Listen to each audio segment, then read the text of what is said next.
High code use எஃபெக்டில் இன்றைக்கி நம்ம எதை பற்றி பார்க்க போகிறோம்னா ஒரு நேமை தான் அப்டேட் பண்ண போகிறோம்.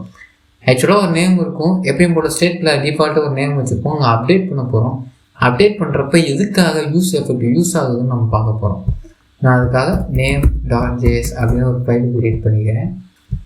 ஸோ எப்பயும் போல் நம்ம ஃபங்க்ஷனல் காம்போனண்ட்டை கொண்டு வர்றதுக்காக RFC அப்படின்ட்டு கிளிக் பண்ணிட்டா ஃபங்க்ஷனல் காம்போனண்ட் வந்துடும். ஃபஸ்ட்டு ஒரு யூஸ் ஸ்டேட் சின்டெக்ஸை போட்டுக்குவோம். Name set name. யாரும் அந்த யூஸ் ஸ்டேட்டை பற்றி எதுவும் ஐடியா இல்லைன்னா லிங்க் கொடுக்குறேன், பார்த்துவாங்க. ஸோ நான் டிஃபால்ட்டாக தீபக் அப்படின்னு ஒரு பேர் வச்சுக்கிறேன்.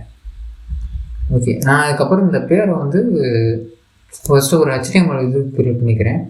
ஒரு டெக்ஸ்ட் பாக்ஸ் வரும், ஒரு பட்டன் வரும், கீழே வந்து நம்ம என்ன நேம் சேஞ்ச் பண்ணுறோமோ அந்த ஸ்டைல் வரும். ஸோ ஃபாஸ்ட் ஃபார்வர்ட் பண்ணுறேன், கொஞ்சம் ஸ்டாப் பண்ணி பார்த்துக்கோங்க.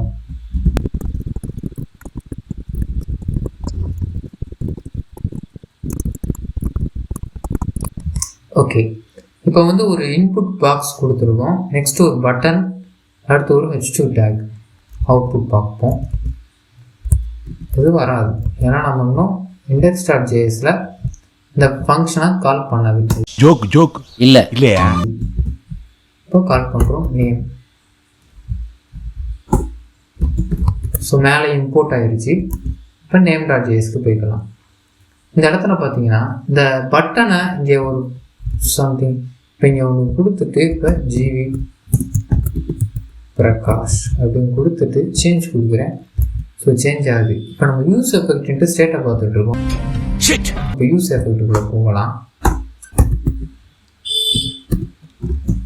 ஓகே, உங்களுக்கு இது வரையும் புரிஞ்சுருக்கும். இப்போ நம்ம யூஸ் எஃபெக்ட் க்ரியேட் பண்ணியாச்சு.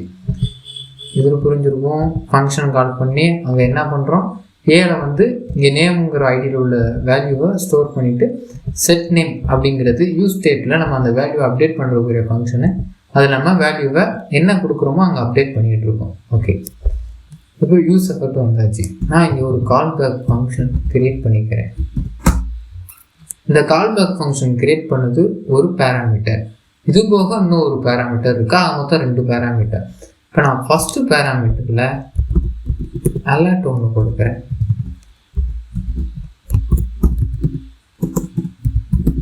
நேம் வாஸ் சேஞ்சு அப்படின்ட்டு கொடுக்குறேன். ரெஃப்ரெஷ் பண்ணிட்டேன், நேம் வாஸ் சேஞ்சுன்னு வருது. ஸோ இனிஷியலாக ஒருக்கா வரும். தென் இப்போ பாருங்கள், இப்போ தீபக் கோட் அப்படின்னு கொடுக்குறேன். மறுபடியும் சேஞ்ச் கொடுக்குறேன், நேம் வாஸ் சேஞ்சுன்னு வருது. ஸோ இப்போ நீங்கள் எத்தனை ஸ்டேட் வச்சுருந்தாலும் நீங்கள் ஒரு வேளை அந்த ஒரு பேராமீட்டர் மட்டும் கொடுத்துருந்தீங்கன்னா நீங்கள் அந்த இங்கே உள்ள நேம் அப்படிங்கிற வேரியபிளுக்கு வேல்யூ அப்டேட் பண்ண அந்த யூஸ் எஃபெக்ட் கால் ஆகிக்கிட்டே தான் இருக்கும், கணக்கே கிடையாது. ஸோ இப்போ புரிஞ்சிருக்கும், அங்கே என்ன அப்டேட் பண்ணாலும் இது காலாகி இதாகிக்கிட்டே இருக்கும். ஸோ இது நமக்கு கொஞ்சம் எந்த இடத்துலையும் தேவைப்படாதுன்னு நினைக்கிறேன். ஸோ இது தேவைப்படாது. அது போக இப்போ 2வது பேராமீட்டரை நான் ஒரு அரேவை ஆட் பண்ணிக்கிட்டேன். இது என்ன பண்ணுன்னா, நான் இப்போ ரெஃப்ரெஷ் பண்ணுறேன், மொதல் தடவை மட்டும்தான் காமிக்கும், செகண்ட் டைம் எப்போயுமே காமிக்காது. இப்போ வந்து கோட் அப்படின்னு கொடுத்துட்டு சேஞ்ச் கொடுக்குறேன். இங்கே சேஞ்ச் ஆகிடுச்சு, பட் அந்த அலர்ட் வரல.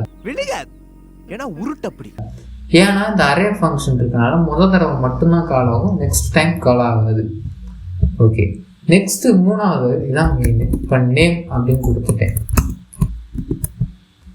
இப்போ ஆக்சுவலாக பார்த்த மாதிரியே தான் இப்போ நான் கோடு சேஞ்ச் பண்ணால் சேஞ்ச் ஆகுது. ஸோ இதுதான் யூஸ் எஃபெக்ட். அவ்வளோதான், தட்ஸ் ஆல். நெக்ஸ்ட் வீடியோ போவோம்.